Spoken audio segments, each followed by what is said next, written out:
ये वीडियो उन लोगों के लिए है जो ये समझ रहे हैं कि नया कानून जो किसानों के लिए बनाया गया है उसका नुकसान सिर्फ किसान को होगा। जी नहीं, आप गलत हैं। अब मैं आपको समझा दूं, शायद आपको समझ में आ जाएगा। केवल एक सेक्शन बताता हूँ जिससे आपको पूरी कहानी समझ आ जाएगी।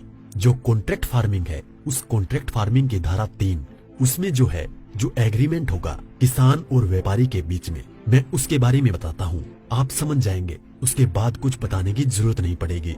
उस धारा 3 में लिखा है कि किसान और व्यापारी के बीच में एग्रीमेंट होगा।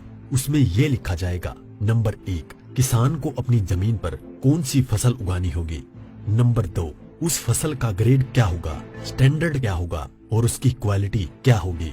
नंबर 3, उस फसल को उगाने के लिए जो बीज होगा, जो खाद होगा, जो कीटनाशक होंगे, जो मशीनरी होगी, जो तकनीक होगी, उसे वो व्यापारी जिसके साथ समझौता हो रहा है वो देगा।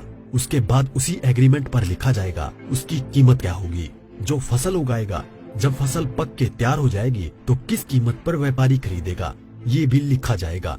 साथ में ये भी लिखा जाएगा कि इस फसल की कितनी बार चेकिंग होगी। तो बोते समय जब फसल बढ़ रही होगी उस समय, और जब फसल कट के व्यापारी खरीदेगा उस समय, 3 समय उसकी चेकिंग होगी। अब मैं आपको समझाता हूँ एक बहुत मोटे से उदाहरण से।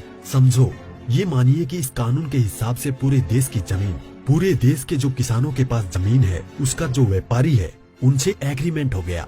व्यापारियों से एग्रीमेंट होने के बाद सारी जो फसल है वो कहाँ जाएगी, व्यापारी के घर में।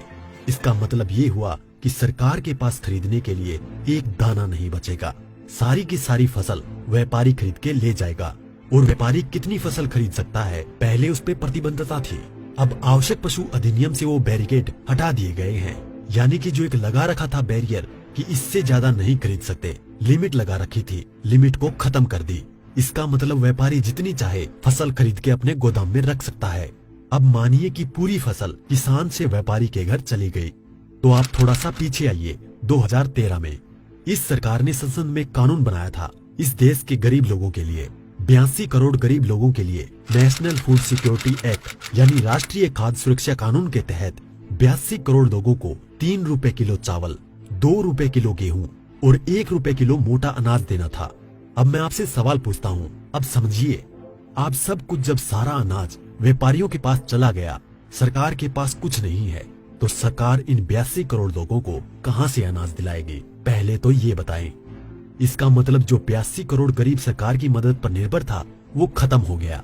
मतलब आप कह रहे हैं कि किसानों के खिलाफ बिल है, किसानों की भलाई की बात कर रहे हैं, किसानों के खिलाफ लोग समझ रहे हैं। नहीं, ये पूरे देश के खिलाफ है।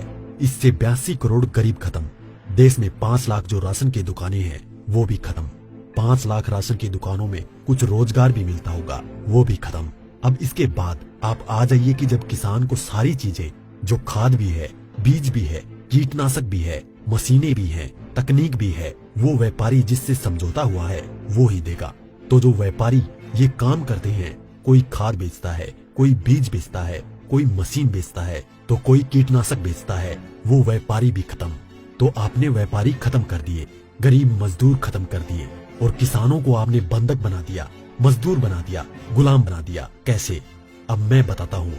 जब किसान की जमीन पर एग्रीमेंट हो गया तो किसान चाहकर भी अपनी जमीन में मानो मक्का बोए हुए है, मक्के से एक बूटा तोड़ के नहीं खा सकता। आज की तारीख में तो खेत में जाओ और एक नहीं 10, 20, 50 जितने बूटे तोड़ के खाने हैं खाओ, खूब सेक के रिश्तेदारों को भी ले जाओ। साथ में गन्ना अगर बो रखा है, एक गन्ना नहीं खा सकता। क्यों? क्योंकि व्यापारी से समझौता है। अगर एक गन्ना टूट लिया तो फिर उसके बाद व्यापारी से लड़ते रहो।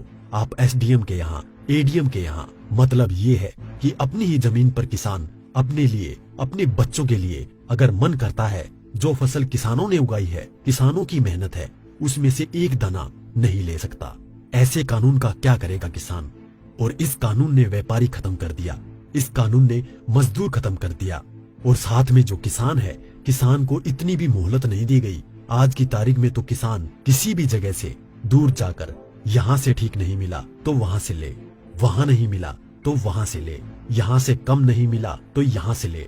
खाद और बीज अपनी मर्जी से ले सकता है, इसके बाद नहीं, इसके बाद तो व्यापारी ही देगा। इसका मतलब ये हुआ कि चंद व्यापारियों के हाथ में पूरा देश जाने वाला है। और जब व्यापारी के साथ में समझौता हो गया तो कोई भी बैंक किसान को लोन नहीं देगा। इसका मतलब ये हुआ कि अगर उसे पैसे चाहिए किससे लेगा? एक ही रास्ता बचा है, उस व्यापारी से। तो सरकार कहती है कि जमीन नहीं जाएगी, तो ऐसे जाएगी जमीन। और उसी व्यापारी से जब वो कर्जा लेगा, धीरे धीरे कर्जा बढ़ता चला जाएगा और कर्जा बढ़ता चला जाएगा, व्यापारी का ब्याज बढ़ता चला जाएगा। लिहाजा जो किसान है अपनी ही जमीन उस व्यापारी को बेचने पर मजबूर हो जाएगा। अब थोड़ा सा पीछे जाओ, आपको ले जाता हूँ 1947 से पहले। उस समय क्या था? इस देश में जो साहूकार होते थे वो ऐसे ही करते थे। किसान को पैसा दिया, वो पैसे पे इतना ब्याज पर ब्याज पर ब्याज पर ब्याज किसान की पीढ़ियां गुजर जाती थी, कर्ज नहीं उतरता था और सारी जमीन जो है वो साहूकार के यहाँ पे चली जाती थी। मदर इंडिया और धर्मेंद्र जी की गुलामी जैसी फिल्में देखें आप। और अगर पढ़ना हो तो गोदान पढ़ो मुंशी प्रेमचंद जी की। पहले वो अपनी ही जमीन पर बंधुआ मजदूर बनेगा, उसके बाद में अपनी ही जमीन बेच जाएगा। ये है इस कानून का परिणाम जो आगे तक नजर आता है। इसलिए ये कानून पूरे देश को तबाह करने वाला है। अब एक चीज और रह गई, उसे भी बता दूं। जो मध्यम वर्ग के लोग जो आज रोटी खा रहे हैं, जब व्यापारी सारा अनाज अपने गोदामों में बंद कर लेगा तो वो जो आज उसने लिया जिस दाम पे उससे 6 गुना 7 गुना 8 गुना दाम पर बेचेगा। तो जो मध्यम वर्ग के लोग जो घरों में बैठे हैं उनको इस आंदोलन में बाहर आना चाहिए। जो अनाज, ये आटा 20 रुपए से 25 रुपए 30 रुपए किलो मिल रहा है, वो ही इस कानून के लागू होने के बाद वो आटा, वो अनाज उन्हें 50 से 6 गुना दाम पर मिलेगा। 100 रुपए, 125 रुपए, 150 रुपए किलो मिलेगा। तो असर किस पे पड़ेगा? एक भी व्यक्ति नहीं बचेगा जिस पर इस कानून का असर ना पड़े। इसलिए मैं कहता हूँ कि ये किसानों के विरोध में नहीं है, देश को तबाह और बर्बाद करने के लिए है। इतना सब कुछ पता होने के बाद भी अगर आप किसानों का साथ नहीं देते हैं तो आगे आपकी मर्जी।